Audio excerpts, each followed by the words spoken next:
Emagumbini omhlaba sanibonani. Ngiyabiyela uDlamini lo useMpumalanga. Mbukelo khona ekhaya.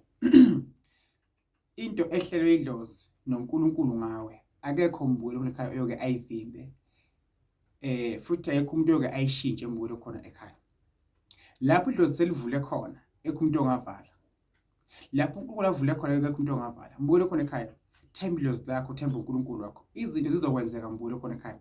Ubambisane noNkulunkulu wakho nedlozi lakho nezidalwa zakho ukuze kuzokukhanya umsamo, kukhanya impilo yakho iye phambili. Ungenzela abantu bayashintsha noma ke umuntu uyashintsha. Kepha idlozi noNkulunkulu alisoze lakushintshela futhi alisoze lakulahla mbukelo khona ekhaya.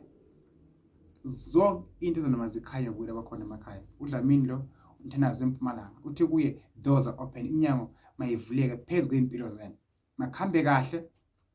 Makwenzeke okuhle kodwa empilweni zenu. Makukhanye, makube nomusa, makube nenhlanhla. Zivuleke izinto. Kukhanye ukula bakhona emakhaya. Ngifisela okuhle kodwa futhi ngiyanthandazisa. Ngithi makulunge, doors are open. Ke uvuleke umsebenzi, thola isikhundla emsebenzini. Umuzi wakho ucine, umuzi wakho ube nenhlanhla. Into zakhona zikhanye zikhambele kahle. Mbukelo khona ekhaya akukhanye. Sukumela impilo yakho. Impilo yakho ungayibukelele, ungaphelwa ngamandla futhi ungagive up. Don't give up. Kunesimo sike sifike uvuthi abantu manje singehluleka manje. Futhi ngihluleka kwamampela. Ngithi ngicela ungehluleki mbukelo khona ekhaya. Themba bese uyakholelwa. Lungisa umsamo. Ungalokothi ixabanise nedlozi lakho. Ungalokho usixabise noNkulunkulu. Idlozi likhomba kanye likhombi kabili idlozi. Futhi idlozi likhuluma nawe ebusukulele.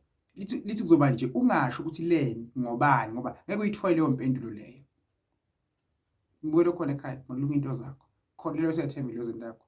uNkulunkulu akubusise. uDlamini lo useMpumalanga umthandazi. Mawufuna ukuhlola online ngevideo call, mbukelo okhona ekhaya ungahlola R200. Modinga iwasho ngakuposela zihambe eCourier Guy zifike kuwe busiseke ujabule. Impilo yakho ihambe kahle, impilo yakho iye phambili. Ngithi kuwe doors are open. Izinto mazenzeke. Inkosi mayinibusise kulo bakhona emakhaya. God bless you.